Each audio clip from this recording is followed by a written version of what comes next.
Hi, I'm Laura and I run Laura Lewis Movement, and I'm all about movement therapy and also movement patterns, functional movement, not just about Pilates. So I want to show you these exercises here. These are what are given to you if you have a course of sciatica. So for example, the top one there, stretching the piriformis. Yes, absolutely, it will stretch it and you might feel some form of relief, but none of these exercises actually find out why you have that problem. I'm talking about this today because I do get sciatica. I've had it occasionally all the way through my life. When I was 14, I got sciatica because I was quite lordotic in my spine and from my skating, and therefore it was causing me a problem and I had to do something about it. That's when I started Pilates when I was 14, and it did help because what I needed was to lengthen my spine. So for example, this one here, passive lumbar extension.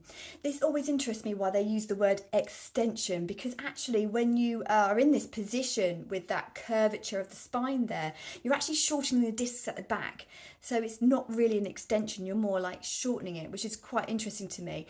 Plus, that wouldn't have been good in my case because that was my problem. So why am I going to do a stretch or a movement that is the problem, why I have that?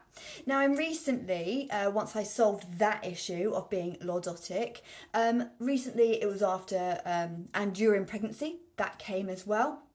Pregnant people often have the lumbar extension, and I did too. Now, I got rid of it from doing things that would lengthen my back. So I used to I used to lay back on my back. I used to put myself under it on a foam roller and have my feet on a big stability ball, and I used to roll myself. And that was the only thing that gave me any relief, like feeling my back sort of glide and change form.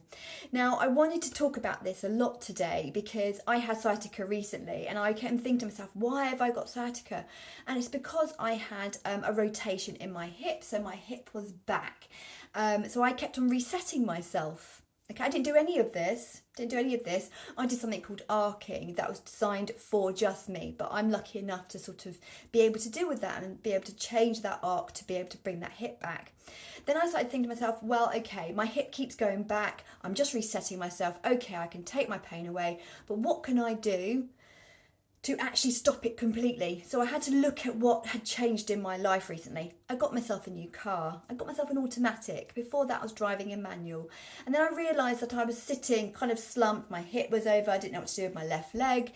And then I was like, that's it. So I decided to do a little experiment. So I popped my leg in a different place in my car. I also stuck like a little canvas bag under my thigh, and that took the pain away, and I haven't had a problem since then. So I had to readdress my movement pattern. It wasn't just about, oh, do this stretch, do this exercise. I had to look at my lifestyle, and that is what's going to help anyone with sciatica, is look at someone's body pattern. What has changed in your life? What are you currently still doing to make it happen?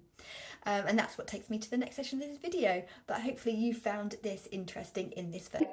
So right now, actually, my left hip is forward, okay, and I can see that I'm down on my left side. So I'm not going to treat where my pain is, my pain sort of under there. So normally I say, oh, let's stretch out that muscle. I've got to do a glute stretch. I've got to stretch out that muscle. But what if it's already pulled and twisted? Why would I want to stretch it even more? I need to find balance in my body. I need to shift things over. And this is where movement coaching comes into play, and learning about where your imbalances is.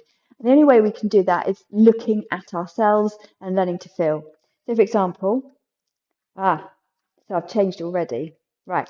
My left hip is now back. So hope you can see that. Can you see my right shoulder is forward?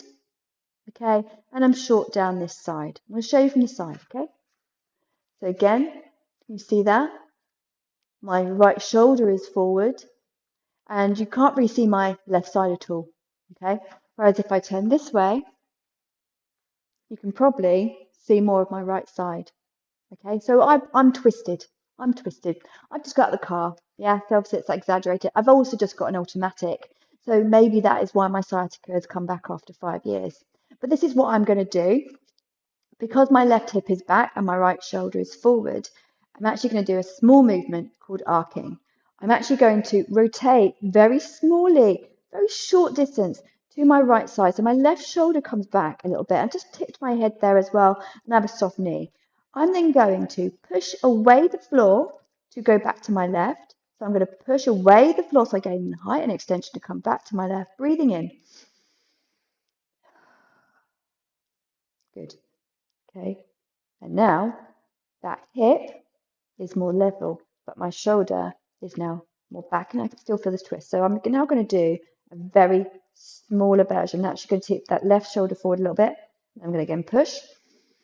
Just got smaller. That's better. And I'm going to do a basic arc and push. And now I'm settled. I'm going to have to keep on doing this, but also I've got to figure out what it is that I am doing with my body that has created that sciatica to come back. It seems I've got my automatic car, so I'm having to change where my leg is. I'm going to have to change where I'm set up because I might be slumping.